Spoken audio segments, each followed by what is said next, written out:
No solo es Tesla, más de 1,400 empresas de potencias mundiales como Estados Unidos, China, Japón, Corea del Sur, Alemania y Europa hoy están poniendo sus ojos en México. ¿Cuál es la promesa? Generar más de 2,000 millones de empleos directos. 2,000 millones, suena impresionante, ¿verdad? El problema es qué tan real es esta expectativa, pero sobre todo por qué de pronto todas las empresas mundiales se están peleando por entrar a México. ¿Cuál es el truco? Bueno, vamos a hablar de esto. Esta nota que, por cierto, la trae Forbes, de estas 400 empresas extranjeras que quieren instalarse en México, dice la AMPIP, que es la Asociación Mexicana de Parques Industriales, que dijo que los nuevos inquilinos o empresas pueden generar más de 2 millones de empleos directos en México. Fíjense que para comprender el verdadero impacto de esta noticia, primero hay que analizar los números. Según la Asociación Mexicana de Parques Industriales Privados, la AMPIP, estos nuevos inquilinos van a necesitar aproximadamente 2,500,000 metros cuadrados de almacenes. 2 millones, fíjense, 500,000 metros cuadrados de almacenes en México. Hablamos, por supuesto, de bodegas, naves industriales para poder establecerse en el país. Esta no es una cifra menor. Representa una demanda inmensa en términos de infraestructura industrial, pero ¿qué tan preparado está México para satisfacer esa demanda tan gigantesca? Estamos hablando cada vez más de la realidad de convertirnos en la nueva China, en la nueva fábrica del mundo. Actualmente, el panorama, por cierto, de los parques industriales en México es de una oferta que se queda ya bastante corta frente a la demanda, altísima demanda de empresas que se pelean por entrar al país. Lo construido, por ejemplo, en ciudades como Tijuana, Ciudad Juárez, así como, por ejemplo, en el corredor de Nuevo León, de Monterrey y Saltillo, el Bajío también, se queda lleno casi de inmediato. Se pelean por estas bodegas, por estos parques industriales. Y esto nos lleva, amigos, a preguntarnos cómo se va a gestionar esta explosión, este boom de más de 400 gigantes que quieren entrar de golpe a México. Ahora, hablemos de la energía, porque todo esto también demanda mucha energía. La generación de electricidad es uno de los principales retos que hoy tiene México. La AMPIP está considerando con la Comisión Federal de Electricidad y también con el Centro Nacional de Control de Energía, la CENACE, abordar este gran problema, porque necesitan un cambio en la autogeneración de electricidad, porque básicamente lo que tienen que hacer es aumentar la producción solar de 500 kilowatts a 2,000 kilowatts. Estamos hablando de 4 veces más. Y aquí viene un punto clave. El desarrollo industrial, amigos, no es solamente una cuestión de números o de capacidad física. Implica, por supuesto, una serie de factores interconectados que determinan la viabilidad y la sostenibilidad a largo plazo de cualquier proyecto de expansión industrial. Ahora, hay que hablar de la calidad de la infraestructura, que es otro punto que están poniendo sobre la mesa estas empresas que quieren entrar a México. La capacidad energética del país, por supuesto la mano de obra calificada, la logística, las políticas gubernamentales y, por supuesto, que esto nos debe de interesar a nosotros, el impacto ambiental de todas estas empresas.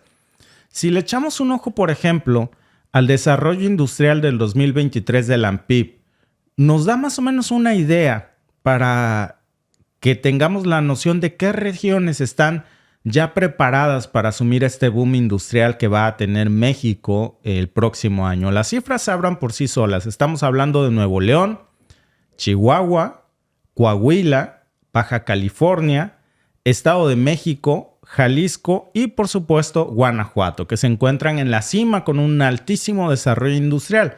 ¿Qué significa esto realmente? Miren, vamos a ver estos detalles más de cerca. Nuevo León, por ejemplo, es un gigante industrial. Ya está preparado para esto. Cuenta con una aportación del 7.5% del Producto Interno Bruto industrial del país. Y es uno de los sectores que uno de los estados que tiene sectores como, por ejemplo, el automotriz, el sector electrodoméstico y los alimentos. Luego sigue Chihuahua, que tampoco se queda atrás. Tiene un fuerte enfoque a la manufactura avanzada industrial aeroespacial y contribuye enormemente a la economía nacional con este sector.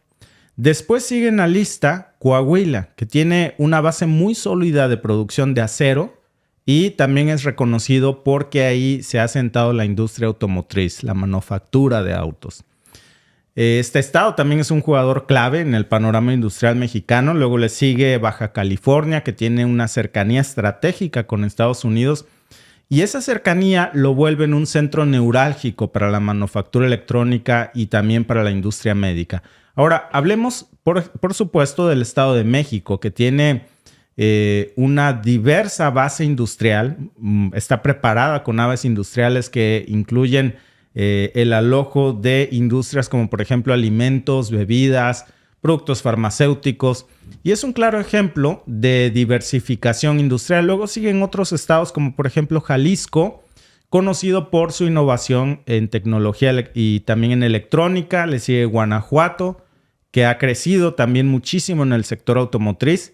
Y estas son las listas de líderes industriales. Bueno, pero ¿qué hay del resto del país? ¿Qué hay de las demás regiones de México? ¿No se van a beneficiar de esto?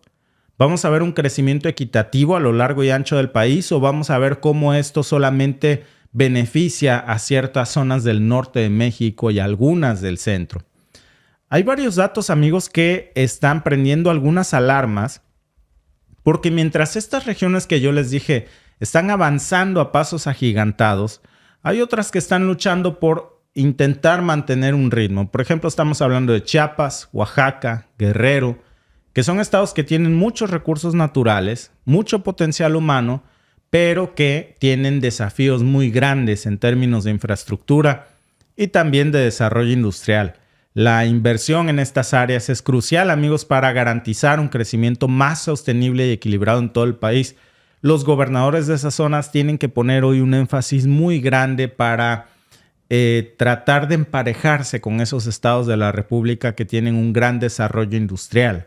Luego, claro, estamos hablando también de otros factores que van a servir mucho, como por ejemplo el nearshoring, que es un fenómeno del que ya hemos hablado, que se trata básicamente de relocalizar las cadenas de producción más cerca de sus mercados de destino, y esa es la clave por la que México se está convirtiendo en un país tan codiciado, porque todo el mundo quiere estar cerca de Estados Unidos, pero produciendo con mano de obra barata. Hay que decirlo como es.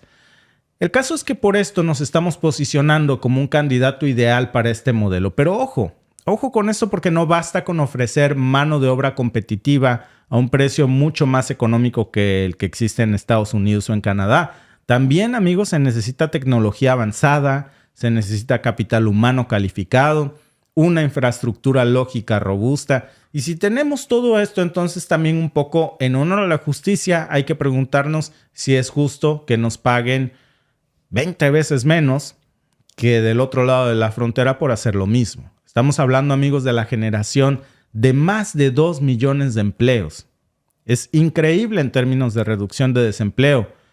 Esto le va a dar un enorme empujón a la economía mexicana, pero hay que preguntarnos también qué clase de empleos van a ser estos. ¿Son empleos de calidad? ¿Van a ser empleos bien remunerados?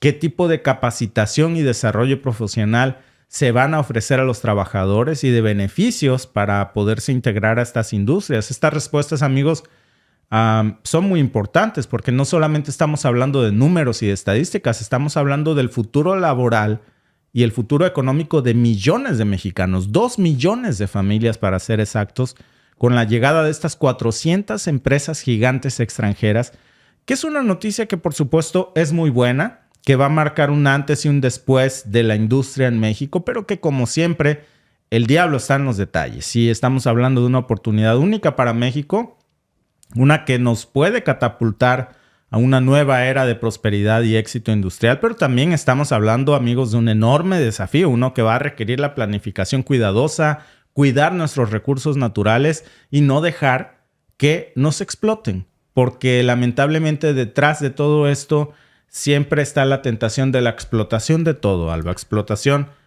de nuestra gente, de nuestros recursos y que la riqueza se quede en manos de unos cuantos. Sí, sobre todo eso, porque muchas veces suena muy bonito, ¿no? Que se van a instalar grandes empresas en México y nos emocionamos, ¿no? Pues trabajos. Pero a la hora de la hora, Resulta que los grandes puestos, los puestos directivos, los puestos ejecutivos los traen desde los países desde donde vienen estas empresas y no homologan con México. Es decir, siguen teniendo ellos sus directivos, su gerente o lo que sea de su país y no contratan un gerente en la misma posición de México. Como aquí pasa en Canadá, Honda es de Japón, es japonesa. Entonces, por cada directivo japonés que hay en la empresa, hay uno similar canadiense. Entonces, tienen el mismo sueldo, tienen las mismas prestaciones, pero hay uno también de Canadá. Entonces, hay la misma remuneración. Pero en México, en muchas empresas, desafortunadamente, no pasa eso. Piden gente muy capacitada y que la hay. Hay muchos profesionales graduándose que desafortunadamente no tienen las oportunidades de encontrar un empleo de la carrera que estudiaron. Estudian, son ingenieros, son arquitectos y ese es el perfil que les piden para trabajar en una ensambladora. Y dices, no está mal, ok, pero entonces págales lo que corresponde, págales correctamente. Se quemaron las pestañas 4 años estudiando, muchos de ellos tienen posgrados, dominan otro idioma, porque les das un sueldo mínimo, muy bajo, que no, o no mínimo. Tal vez es alto en algunas partes, pero no corresponde a lo mismo que estás pagando en otras partes del mundo, porque en México hacen exactamente lo mismo y les pagas menos. Es explotación. Entonces nos explotan la mano a todas luces, nos explotan laboralmente y nos explotan nuestros recursos. Como les decía, les ponemos el ejemplo iniciando de Coca-Cola. No puede ser que Coca-Cola pague lo mismo que pagaría una casa en un bimestre de agua por todo el año. Y se está llevando el agua más pura porque ellos tienen pozos profundos y a nosotros, la población, pues nos están dando el agua de los ríos, de las lagunas o de algunos pozos, pero no tan profundos como Coca-Cola porque a ellos les dan prioridades. Y no solo eso, no solo se llevan el agua. Dijeras, no, pues se llevan el agua, ya estuvo. Me contaminan los mantos acuíferos alrededor, contaminan ríos, contaminan lagunas, contaminan todo. ¿Qué te dejan? O sea, encima te quitan el agua y te contaminan lo demás. Te hacen cautivo de sus productos para que tú tengas que comprar sus productos, ya sea el agua embotellada, que por cierto no tiene muchas veces el agua esa purificada que estamos pagando carísima, ni siquiera tiene una purificación perfecta. Nada más le hacen uno o dos filtradas y le quitan algunas impurezas y la dan así. Ahora, son buenas noticias. Sí. Pero sí, repito, el diablo está en los detalles, sobre todo con estos detallotes, ¿no? Que nos estás diciendo, de los que estamos platicando, amigos, porque ahí está el gran problema. Y eso es a lo que nosotros tenemos que estar muy atentos, porque es muy probable y muy fácil que si no nos ponemos abusados, van a abusar de nuestra gente, de nuestros recursos. Y ahí está el ejemplo más claro, como tú decías, Alba, de Coca-Cola en Chiapas. Y es una historia, amigos, que no podemos permitir que se repita de nuevo y depende de nosotros que sea así.